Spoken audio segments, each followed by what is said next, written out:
Dans une carrière de pilote, on passe notre temps à être évalué, à passer des examens ou à renouveler des qualifications, et dans cette vidéo, je vais vous donner quelques conseils pour bien réussir vos tests en vol.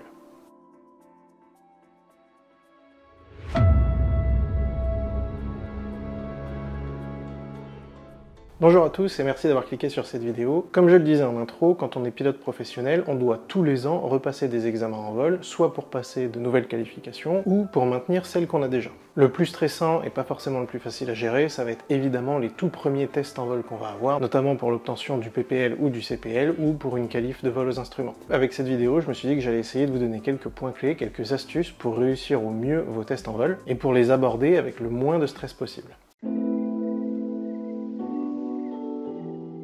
Mon premier conseil, il commence bien avant le test en lui-même. J'en avais déjà parlé dans une vidéo précédente, mais en gros, vous devez considérer que tous vos vols sont des vols tests. Ce que je veux dire par là, c'est que sur un vol entre guillemets normal, vous êtes aussi exigeant avec vous-même que si vous étiez en train de passer un test. Si vous vous donnez à fond et vous essayez de faire au mieux à chaque fois, que ce soit sur la préparation du vol, sur l'étude des exercices ou sur le vol en lui-même, le vol test, dans l'absolu, ce sera juste une formalité parce que ce sera juste un vol comme les autres. Et la seule différence, c'est qu'il y aura juste une personne de plus dans l'avion ou une personne différente de celle à laquelle vous êtes habitué, c'est-à-dire votre instructeur. Aborder un test de ce point de vue-là, ça rendra les choses beaucoup plus faciles et ça diminuera énormément votre niveau de stress. Mon deuxième conseil, c'est la préparation. Ça aussi, on en a déjà parlé, la préparation, c'est la clé. Au mieux vous vous préparez, votre vol, plus ce vol sera facile. Tout ce que vous préparez au sol, tout ce que vous anticipez au sol, c'est autant de choses auxquelles vous n'aurez pas à penser une fois en vol. Donc quand vous faites la préparation de votre vol au sol, quand vous passez en revue tous les éléments météo, tous les paramètres du vol, essayez d'envisager le maximum de cas de figure, le maximum de situations. Alors évidemment, on ne peut pas tout préparer, on ne peut pas tout prévoir, mais plus vous envisagerez de situations possibles, plus vous envisagerez de situations différentes, plus vous serez capable de trouver des réponses à ces situations, surtout si c'est des situations compliquées, comme par exemple un déroutement, un évitement météo, une gestion de panne, et plus ce sera facile pour vous, une fois dans l'avion, d'y réagir, puisque la plupart des cas de figure possibles, vous les aurez déjà anticipés, et donc vous serez prêt à y réagir. Donc ça veut dire gain de temps, et encore une fois, beaucoup moins de stress, beaucoup moins de charge de travail, puisque vous vous êtes déjà préparé à faire face à cette situation, et du coup, une fois dans l'avion, vous avez juste à appliquer ce à quoi vous vous êtes déjà préparé. Pour ce qui est de l'examen en lui-même, que ce soit un PPL, un CPL ou une qualif de vol aux instruments, une qualification IFR, l'examen va se diviser grosso modo en deux parties. Une partie au sol, pendant le briefing, pendant laquelle vous allez présenter votre vol, présenter votre préparation de vol à l'examinateur, et une partie dans l'avion avec la partie vol en elle-même sur laquelle vous allez être évalué également. Sur la partie sol, l'examinateur va checker deux choses. Comme je l'ai dit, la première c'est la préparation du vol. Est-ce que vous avez bien respecté la procédure de préparation? Est-ce que vous avez bien tout passé en revue? Est-ce que tous les éléments sont clairs? Est-ce que vous avez bien pris en compte les performances de l'avion, le devis de masse et centrage, le bilan carburant, etc. Et la deuxième, ça va être vos connaissances générales, que ce soit sur l'avion, sur la réglementation, qu'elle soit spécifique ou non en fonction du test que vous passez. Si c'est un PPL, on va parler de réglementation générale, les règles de vol VFR, etc. Pour une qualif de vol aux instruments, ça va être la réglementation plus spécifique au vol IFR. Dans quel cas est-ce que je peux débuter une approche? Dans quel cas est-ce que je peux la poursuivre? Dans quel cas est-ce que je dois forcément remettre les gaz? Quelles sont mes options, etc. Et en gros, l'examinateur va vous poser des questions sur ces sujets-là pour voir, encore une fois, si vous avez bien préparé votre sujet et si vous connaissez correctement, notamment la réglementation, entre autres choses. Donc plus vous préparez correctement et rigoureusement cette partie, plus la suite sera facile. Honnêtement, c'est à peu près 50% de la réussite de votre test, voire parfois même plus, que vous jouez au sol, au briefing. Si vous présentez un briefing et une préparation de vol rigoureuse, qui est propre, qui est carré, qui est bien établie, qui n'est pas complètement en fouillis, ou sur laquelle vous hésitez à trouver les réponses, à présenter les paramètres, etc. Sachant que là aussi, d'abord vous présentez le vol avec ses paramètres et ensuite l'examinateur vous pose des questions, plus ça ce sera rigoureux et plus vous serez capable de répondre du tac au tac aux questions que l'examinateur va vous poser, plus la suite sera facile. En gros, c'est un peu comme une première impression. Plus vous montrez que vous vous êtes bien préparé, que vous maîtrisez votre sujet, plus l'examinateur va avoir l'impression que vous êtes quelqu'un de rigoureux. Alors, je dis impression, le but c'est pas juste de donner une impression, mais d'être réellement rigoureux. Mais si c'est ce que vous montrez à l'examinateur, que vous avez bien préparé tout ça, que vous êtes rigoureux, que vous connaissez votre sujet, et bien là, c'est que des points bonus. L'impression que vous allez donner à l'examinateur, cette première impression, ça va être l'image de quelqu'un de sérieux, de rigoureux, et donc il va s'attendre à ce que ça se passe bien pendant le vol, et il va être, d'une certaine manière, un petit peu plus détendu. L'autre avantage de ça, c'est que si l'examinateur, au bout de 3-4 questions, se rend compte qu'à chaque fois vous avez la réponse sans hésitation, la bonne réponse j'entends, sans hésitation, et que vous êtes capable de répondre du tac au tac correctement, il ne va pas avoir besoin de vous cuisiner plus que ça. Il ne va pas passer 2 heures à vous poser des questions, à aller chercher au fin fond de la réglementation pour voir si oui ou non vous connaissez votre sujet et pour essayer d'aller gratter des points. Là aussi, l'examinateur, il n'est pas là pour vous fail, pour vous faire échouer votre test. Il est là pour vérifier si vous êtes capable, si vous remplissez tous les critères pour être pilote, que ce soit professionnel ou non. Donc si vous lui montrez que le sujet, il est connu, il est maîtrisé, il n'a pas besoin d'aller chercher les points d'une certaine façon. Alors que si justement la préparation elle est un petit peu hasardeuse, que vous savez pas trop où vous mettez les pieds, lui ce qu'il va essayer de faire c'est, bon, il n'a pas répondu à cette question, on va essayer d'aller en trouver une autre pour pouvoir justement aller chercher des points pour vous valider le test. Après, s'il peut pas, il peut pas, mais là c'est votre faute. Et du coup, comme je le disais, tout ça c'est autant de bons points, c'est autant de bonus pour vous pour la suite du test. Et donc la deuxième partie, c'est la partie en vol, forcément, dans laquelle vous allez grosso modo faire une synthèse de tous les exercices que vous avez vus pendant votre formation ou pendant la phase qui vient d'être terminée, notamment dans le cas d'une formation vol aux instruments ou de l'obtention d'une qualif vol aux instruments. Donc là encore, si au sol vous avez prouvé, vous avez démontré que vous étiez quelqu'un de rigoureux, qui avait bien préparé son vol, en vol, l'examinateur, il va d'une certaine manière pas trop vous embêter, puisque vous lui avez déjà montré que vous savez, que vous connaissez votre sujet, donc il ne va pas avoir besoin d'aller chercher au fin fond de l'examen pour trouver des points. Après, ça ne veut pas dire que vous pouvez faire n'importe quoi en vol, à condition d'avoir fait un super briefing. Il faut que les deux soient quand même un minimum équilibrés. Pour mon troisième conseil, comme pour n'importe quel vol de votre formation et de votre training, le vol test, que ce soit pour un PPL, un CPL, une qualif de vol aux instruments, encore une fois, le programme du test, il est connu. Soit vous le trouverez dans le syllabus de votre aéroclub ou de votre école, soit dans tous les cas, le formulaire de test, il est disponible en accès ouvert à n'importe qui sur le site de la DGAC. Donc vous pouvez juste vous rendre sur le site, allez voir le formulaire de test dans lequel vous allez avoir le descriptif de chaque module du test, que ce soit les modules au sol, donc comme je le disais juste avant pour les briefings, ou la partie en vol avec les exercices de chaque catégorie. D'une manière générale, comme je l'ai dit, le test en vol, c'est juste une synthèse de tout ce que vous avez appris avant. Donc techniquement parlant, on peut vous demander d'exécuter n'importe lequel des exercices que vous avez vus pendant votre formation. Dans tous les cas, pendant le test, encore une fois, que ce soit au sol ou en vol, l'examinateur va suivre le canevas de ce test pour vous évaluer. C'est un petit peu comme la checklist de l'examinateur, là où vous, en tant que pilote, vous allez suivre vos checklists pour mettre en route votre avion, préparer vos instruments, préparer le décollage, etc. L'examinateur va, lui, suivre le canevas du test en vol pour l'exécution des différents exercices et les séquences du vol test. Et dans tous les cas, l'examinateur devra se tenir à ce canevas et ne peut pas inventer des exercices ou des demandes qui ne sont pas dans le test. Sur ce formulaire de test, vous allez aussi trouver les tolérances sur lesquelles vous allez être évalué. Tolérances en termes de maintien de vitesse, maintien d'altitude, maintien de cap ou d'axe, etc. Ainsi que les déviations qui sont tolérables sur ces différents paramètres. Donc n'hésitez pas à aller consulter ce formulaire de test, histoire de vous familiariser avec ce qui va vous être demandé ou ce qui peut vous être demandé. Tous les items du formulaire de test ne sont pas tous obligatoires, certains sont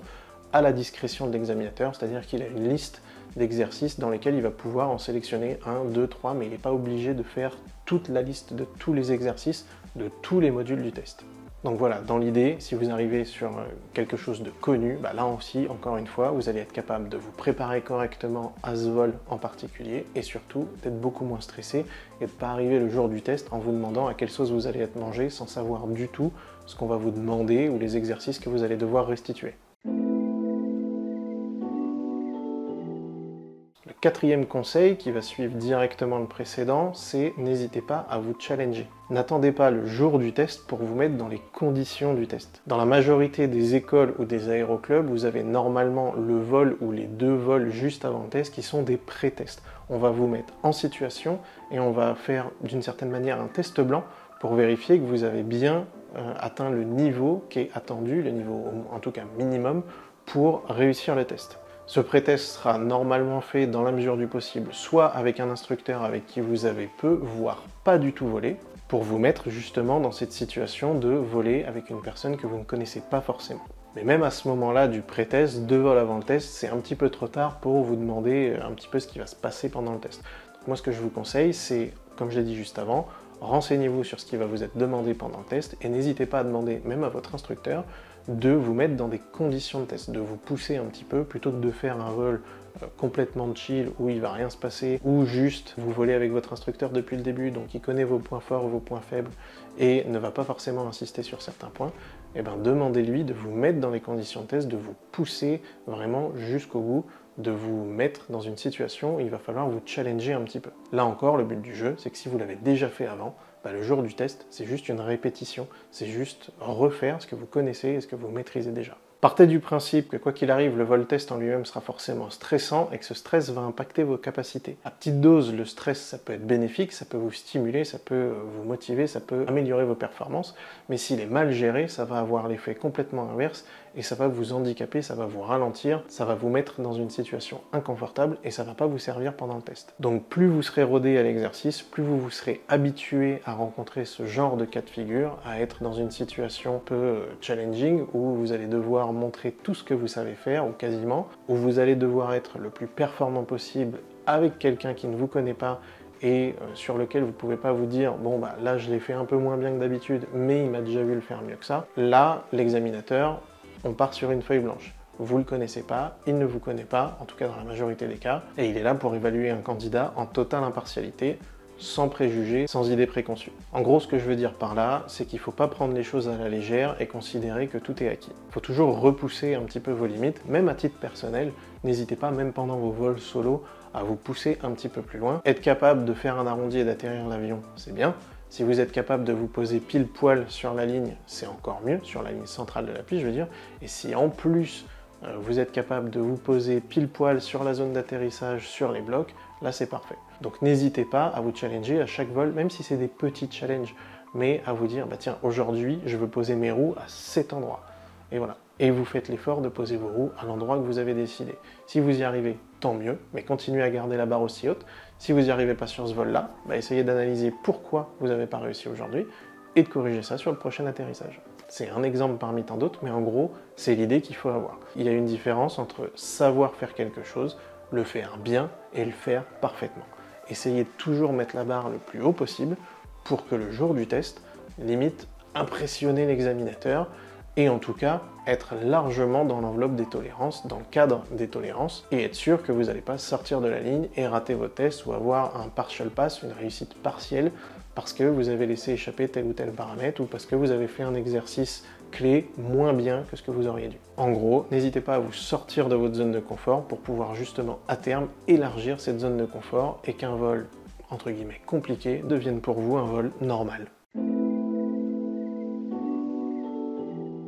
Mon cinquième conseil, ne vous faites pas toute une montagne de l'examinateur. Ce que je veux dire par là, c'est que j'ai souvent vu des élèves qui veulent, entre guillemets, choisir leur examinateur ou qui se font tout un cinéma en voyant le nom d'un examinateur sur leur demande de test parce qu'on sait que tel ou tel examinateur a souvent une petite réputation, genre lui c'est un bisounours, si tu passes ton test avec lui, t'es sûr de l'avoir, ou à l'inverse, lui c'est un tueur, chaque fois que tu passes ton test, il fail tout le monde, il met des échecs à tout le monde ou des partiels passent au mieux, et personne n'a ses tests avec lui. Ça, en gros, en tout cas la plupart du temps, dans 99,9% des cas, c'est une légende urbaine. Il y a des examinateurs qui sont un petit peu plus coolants que d'autres, mais de manière générale, comme je l'ai dit juste avant, il y a un formulaire de test, il y a un canevas à suivre, l'examinateur est tenu de s'appliquer à ce canevas, et c'est pas à la tête du client que le test va être délivré. Et quand bien même ce cas de figure arriverait, si vous estimez que vous avez effectué les exercices et que vous êtes resté dans le cadre du formulaire d'examen, vous pouvez toujours contester la décision. Alors attention là-dessus,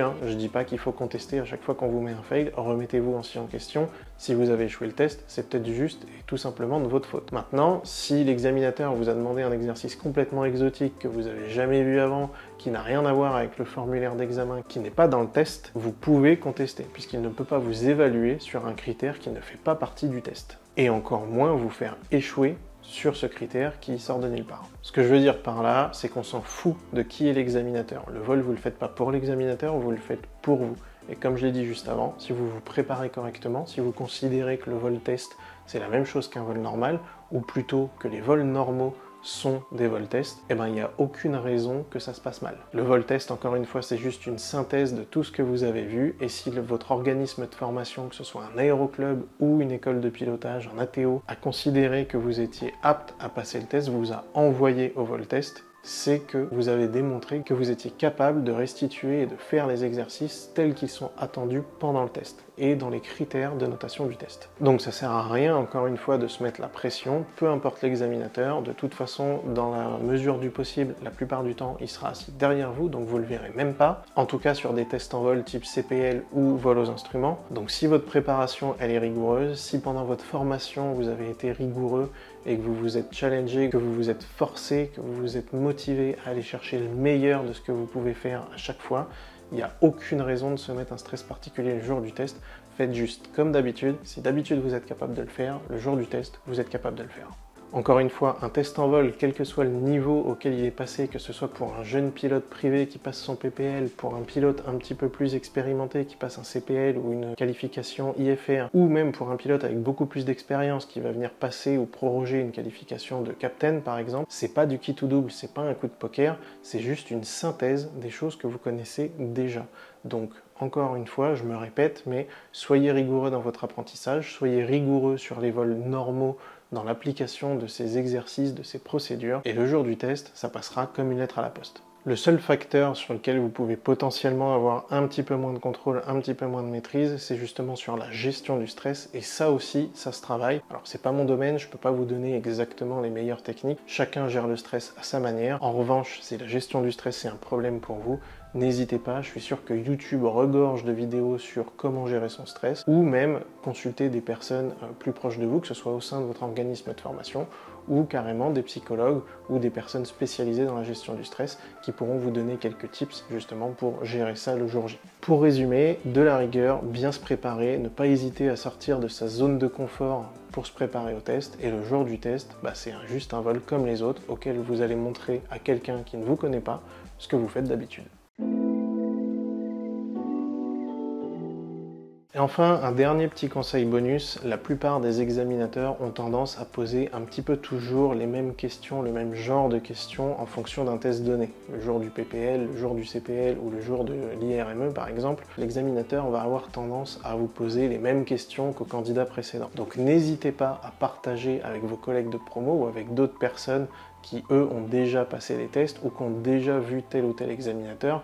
Alors, ça peut sembler un petit peu contradictoire avec ce que j'ai dit juste avant de « on s'en fout qui est l'examinateur ». En revanche, si on peut se faciliter un petit peu la vie, on va pas s'en priver. Donc n'hésitez pas à demander, si vous connaissez des personnes qui sont déjà passées en test avec un examinateur donné, à leur demander quel type de questions, notamment sur la partie sol, ils ont eu. Comme ça, ça vous permet de vous définir un petit peu un domaine sur lequel potentiellement travailler un petit peu plus fort que les autres, surtout si c'est un domaine que vous maîtrisez un petit peu moins. Donc voilà, renseignez-vous sur les types de questions qui peuvent être posées, et même si c'est des personnes qui ont passé leur examen un petit peu avant vous, mais avec un examinateur différent, et là c'est pareil, demandez-leur quelles questions est-ce qu'ils ont eu au briefing, quelles étaient les attentes de l'examinateur, qu'est-ce qu'ils ont fait correctement, qu'est-ce qui au contraire n'a pas forcément n'est pas rentré dans les cases, on va dire. Donc renseignez-vous là-dessus, comme ça vous saurez un petit peu les questions qu'on va vous poser, ou en tout cas dans quel domaine ça va aller chercher, pour pouvoir vous préparer au mieux le jour du test. Donc comprenez-moi bien, je ne suis pas en train de dire qu'il faut bachoter spécifiquement les sujets sur lesquels on sait qu'un examinateur va vous poser toujours les mêmes questions, mais ce que je veux dire c'est qu'on ne va pas réinventer la roue. La réglementation, c'est la réglementation. Il y a des points clés, il y a des points critiques, c'est évidemment là-dessus qu'on va aller vous poser des questions. Et dépendamment du type de test que vous avez passé, évidemment les questions seront ciblées. On ne va pas demander à un jeune pilote qui passe son PPL comment est-ce qu'on fait une approche aux instruments et quels sont les minima d'une approche sur un ILS par exemple. Au même titre qu'un pilote qui passera une qualification de vol aux instruments, on ne va pas lui poser la question de comment est-ce qu'on s'intègre en VFR sur un terrain non contrôlé. Les questions seront forcément en rapport avec la qualification ou la délivrance de licence associée au test que vous allez passer. Ça paraît logique. Donc encore une fois, il suffit juste de bien se préparer, bien travailler son sujet pour pouvoir être le plus performant possible le jour du test. Comme je l'ai dit au tout début de la vidéo, ne considérez pas le test comme un vol à part, considérez que tous vos vols sont des vols tests, et techniquement c'est le cas, puisqu'à tous les vols, on va vous apprendre un nouvel exercice qu'il va falloir restituer, et sur les vols d'après, on va vous demander de restituer encore une fois ce que vous avez appris sur les vols précédents et de montrer que vous le maîtrisez. Donc techniquement parlant, tout vol est le test du vol précédent. Et pour ceux qui passent une licence professionnelle, je vous invite fortement à le faire dès le départ. Challengez-vous, poussez-vous à fond dès le départ. Pour un pilote privé, c'est un petit peu différent. La plupart du temps, on passe une licence de pilote privé plus pour le loisir. On n'a pas de pression temporelle, on n'a pas de pression professionnelle à la fin. Vous n'êtes pas en train de passer une licence pour obtenir un job, vous êtes en train de passer une licence pour vous faire plaisir. Vous avez le temps d'étaler les vols, d'étaler la formation, de prendre votre temps. Ça ne vous coûte pas forcément beaucoup d'argent d'un seul coup. À l'inverse d'une formation de pilote professionnel qui, dans la majorité des cas, sauf peut-être sur une formation modulaire et encore, ça se discute, mais dans la majorité des cas, vous avez une pression temporelle dans le sens où vous avez un temps donné pour terminer votre formation et obtenir vos licences. Vous avez une pression financière dans le sens où, on en a déjà parlé, une formation de pilote pro, ça coûte aux alentours de 100 000 €. Donc évidemment, on ne peut pas se permettre juste de gaspiller de l'argent. Enfin, en tout cas, moi, je peux pas me le permettre. Je pense que la majorité des personnes qui regardent ces vidéos non plus. Donc, n'hésitez pas et surtout, forcez-vous à être rigoureux dès le départ, à bien préparer vos vols, à bien étudier votre sujet dès le départ. Ce sera que du bénéfice, non seulement pour votre formation pro, pour l'obtention de votre CPL, mais même pour toute la suite de votre carrière. Si vous prenez l'habitude d'être rigoureux, d'être exigeant avec vous-même, le reste, ça sera facile. Au début, ça va piquer un peu les yeux, mais une fois que vous aurez pris l'habitude, une fois que vous aurez cette méthode de travail, que ce sera acquis, pour le reste, ça sera juste une formalité. Et si on sort un petit peu du domaine du test en vol, être rigoureux, bien préparé, comme je le disais au début, envisager un maximum de scénarios, de possibilités sur la préparation du vol, sur la partie sol, ça sera beaucoup plus confortable que ce soit un test ou pas une fois en vol. Je le souhaite à personne évidemment, mais le jour où vous aurez une panne réelle à gérer, je peux vous garantir que si vous avez déjà préparé le cas de figure, si vous êtes déjà préparé vous à envisager cette possibilité, votre temps de réaction sera beaucoup plus court et votre niveau de stress sera aussi beaucoup plus bas. Et donc la gestion de la panne sera d'autant plus efficace et les options disponibles seront d'autant plus nombreuses. Croyez-moi qu'une gestion de panne réelle, je parle d'une panne critique, pas juste d'une ampoule grillée, c'est beaucoup plus stressant qu'un test en vol. Donc là encore, ce qui va vous sauver, c'est la rigueur de la préparation et l'exigence envers vous-même pendant votre formation qui va payer en fait le jour J. Voilà, c'est déjà la fin de cette vidéo. J'espère que ces conseils vous auront été utiles. Si vous avez d'autres questions, que ce soit sur les tests en vol ou n'importe quelle autre partie de votre formation, je vous invite à les poser en commentaire. N'hésitez pas à vous exprimer, l'espace commentaire est là pour vous. Comme d'habitude, si la vidéo vous a plu, n'hésitez pas à laisser un petit like. Nous, ça nous sert énormément, ça donne énormément de visibilité à la chaîne. Et accessoirement, ça fait toujours plaisir de voir que son contenu est apprécié. Si vous n'êtes pas encore abonné, n'hésitez pas à le faire. C'est gratuit, ça soutient énormément la chaîne et ça nous aide beaucoup au référencement. Je vous invite également à partager la vidéo sur vos réseaux, ça peut aider pas mal de monde et ça aidera la chaîne à grandir et donc à vous proposer plus de contenu. C'est tout pour moi et sur ce, je vous dis à la prochaine.